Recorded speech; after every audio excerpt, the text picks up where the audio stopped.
When I got to Ulaanbaatar, things were greatly helped again by Tushig. What he had arranged was for his brother to meet me in Ulaanbaatar. So when the truck stopped, his brother picked me up and brought me to a hotel, and then brought me back the next morning so we could pick up the bike. Ulaanbaatar. The next day, after the night before, washed the hair last night, washed the beard, no more dirt on me. Still wearing the same clothes though, because I couldn't get at my clothes which are in the truck, so, but I did manage to wash the khakis and jocks and all that, and to put on a clean pair of khakis and jocks after 6-7 days. Anyway, what's going to happen now is my bike is in that truck packed up with, I don't know, a full load of cashmere, and the cashmere's packed all around the bike, so hopefully at that road that we came across there for the last 1,000 kilometres didn't knock the shit out of it. I don't think it could have been any better protected, been surrounded by all that cashmere though. So take it off, see what the damage assessment is.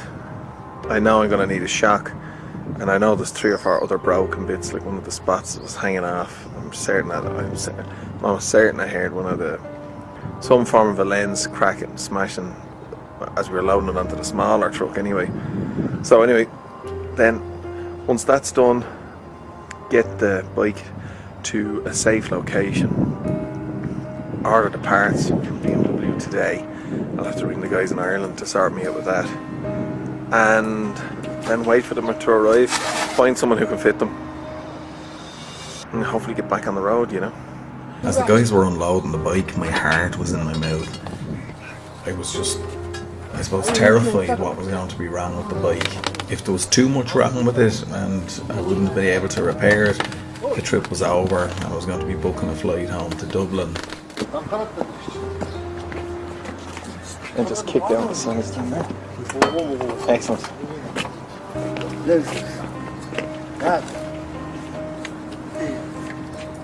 Yeah, they broke off, yes.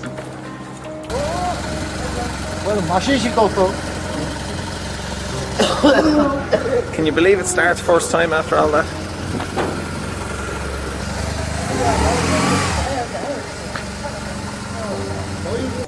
With Tushig's brother's help, I got the bike to a BMW dealer in Ulaanbaatar called Narren Motors. The only thing I had to do now was go and try and organise getting the parts from Europe to here. That afternoon I was lying in the bed with the window open, and all of a sudden I heard a huge, well, what's the best word to describe it? Just a kind of like a disturbance, like there was a kind of a mini riot going on outside the window. And when I peered out the window, I just couldn't believe what was in front of me. Just this massive dust storm. Now, I spent quite a bit of time in Arizona, and prior to this I'd travelled in the Atacama Desert and a couple of other places, and even Peru. So I had seen dust storms and sandstorms in the desert, but I had never seen anything quite like this.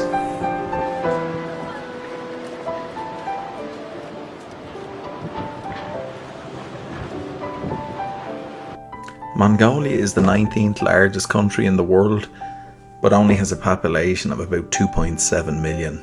Well over half of these are crammed into the city of Ulaanbaatar, and it's a long way from being a tourist destination. There is some stuff to go and see in and around the centre, and it certainly has some hotels which aren't too bad, but by and large this is not a place where you'd be bringing the family on holiday. It's a base where you would set up before heading on somewhere else. I kind of said before that the beauty of Mongolia is in its countryside and the people that live out there. My, pretty strong advice to anybody going there is stay well away from the cities. There really isn't that much to see. The story of how I got the shock to Ulaanbaatar is too long to get into for the purposes of this video, but suffice to say that BMW did not have any rear shocks for the 2006 BMW 1200 anywhere in Europe or in the Malaysia. They were literally zero bin. There was nowhere where you could just get a shock and order it. So even if assuming you had the money to go and get the part and then you ordered and then get it shipped, there was nothing to ship. So it just turned into an absolute train wreck. So there were 6 or 7 people who were, absolutely central to getting me out of Mongolia and getting the trip restarted. And without them, it would have ended in Ulaanbaatar. So to all of these people, I'm eternally grateful. New Hyper Pro shot. It's one that got me back on the road. Thanks very much, Hyper Pro in Holland, and everybody involved. And that was it. I was back on the road.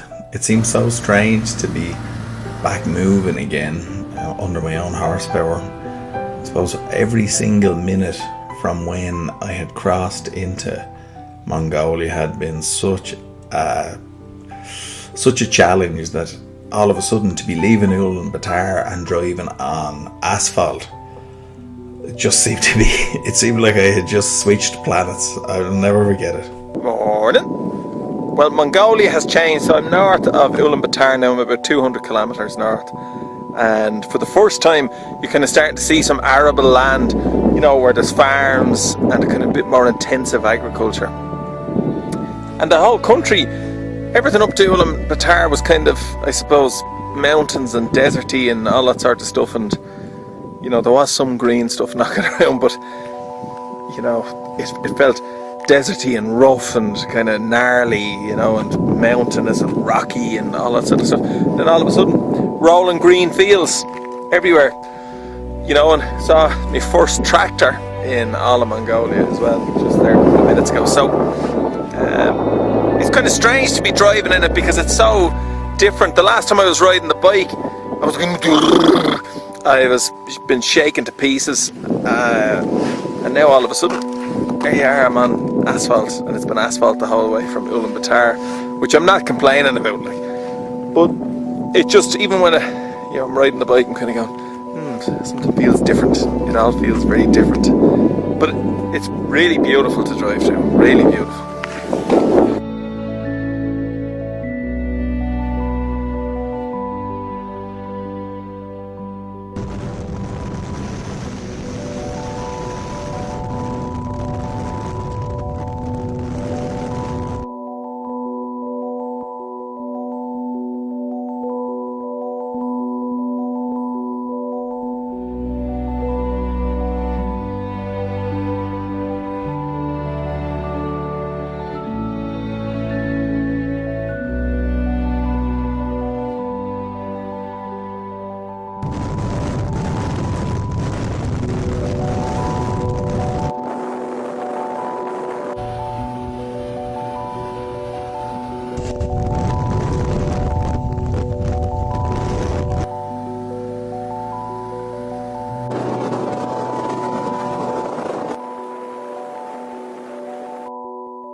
In Russia, Ulan-Ude, just in the outskirts, I got a puncture on the front tyre. I haven't even ridden the bike for a day and I'm broken down again. It's only a puncture, I can fix that. I just hope it's nothing shredded on the tyre. I haven't inspected it yet, so we'll see. Well, I'm at it now for about an hour. Flat wheel is out, the front wheel is obviously punctured and all that, but I can't find the puncture. I've wasted 2 bottles of water going round and round it and round it, trying to find the leak. Compressor's going flat out. I'm going to have to push it. Somebody was saying there's a hotel 20 minutes walk down the road. This is going to be humiliating. Well, I've been pushing it now forever. I got it to a hotel, but I swear to God I can't take it, you know what I mean? I can't take these problems. Every fucking day I'm breaking down on something. I can't find that fucking puncture, no matter how much air I put into it. I can't seem to find anything. And I know it's just probably because I'm tired and I, get a nice kip and it'll all look better in the morning and all that fuck allergy. But anyway, come on, man. I'm due a fucking break. I'm due a break. Ulan-Ude was where I was going to get the service and tyre replacement prior to going up and doing the Road of Bones. So to be sitting with a puncture just when I arrived, when you could look at it 2 ways, it was either fortunate or a bad omen. I choose to take it as being fortunate. What actually happened, it looks like the tyre had just come off the bead after I'd hit a really bad pothole. So I just got a guy in a garage to really give it a hard blow up, and it reset the bead, and then it was fine. Well, there's the bike. Look at the bush. Look at the big bush head. I badly need a haircut, man. Jesus. But anyway, the front tyre, not a bother on it. I think what happened is, just like your man was explaining to me, is that I hit something with the front wheel. It broke the bead, which is, there's a seal between, there's no inner tube in these, so there's a seal between the tyre and the frame of the wheel. It just broke it, and all the air went out. And then when I got a high enough pressure pump, it resealed it. My compressor wasn't strong enough to do it, obviously. But anyway, I'm getting the tyres changed now. So they don't need to be changed. Like, there's only maybe 1,500 kilometers on both of them. But the way I look at it is, I've got 5,000 kilometers or so up to Magadan. So better to change them now than be worrying about it later. I found a place that'll change the tyre on the bike, but not change, pull off the wheels. So I'm gonna just pull off the wheels out here in the middle of the street al fresco, get them changed and then put them back on. I think I might be missing a bit though. I got the back changed, right? Excuse the dew, it's been in the helmet all morning. And the front, there's a part you need to unscrew it. I don't have it. I don't know if I lost it or did I ever have it, but or did it go walkies? So what we're doing now is going around various garages to see if we've got the parts so we can get that tyre off. 50% of the way there though.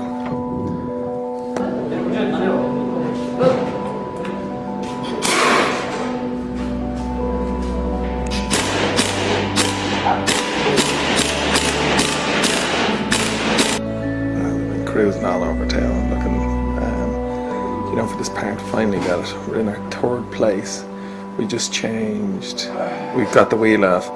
So that chap now is gone driving off to get the tyre changed, and then he'll come back, fit it, and then we'll head off. A brand new set of shoes on the bike. Never will a set of tyres have to endure what these boys are about to go through in the next 5,000 kilometres. Up to just maybe 4,000 miles of dust, dirt, potholes, water, gravel, you name it.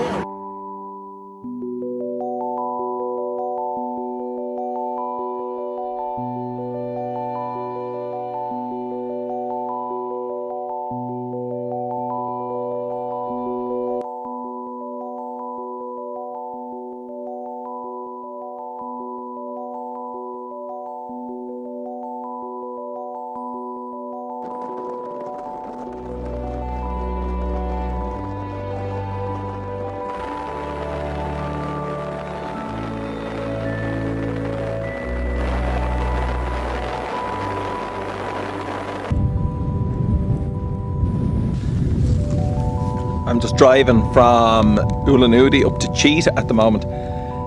I obviously have, I had no kind of preconceived notions about what the landscape was going to be like around here, but I kind of thought, forest, lots of forest and roads and I don't know, anything. I'm not sure.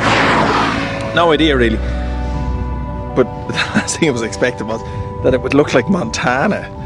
I'm just in a kind of a flat plain, beautiful blue skies all around, and real flat farmland with massive agriculture going on everywhere. It's exactly like Montana. It's exactly like Montana. I'm just completely stunned that it looks like this. And it switched all of a sudden, because early in the day it was beautiful forest. It was just forest, and nice winding hills with a beautiful river running by the side. And now all of a sudden, Montana. There you go. So if anybody ever asks you what far eastern Russia is like on the way to Cheetah, tell them just like Montana.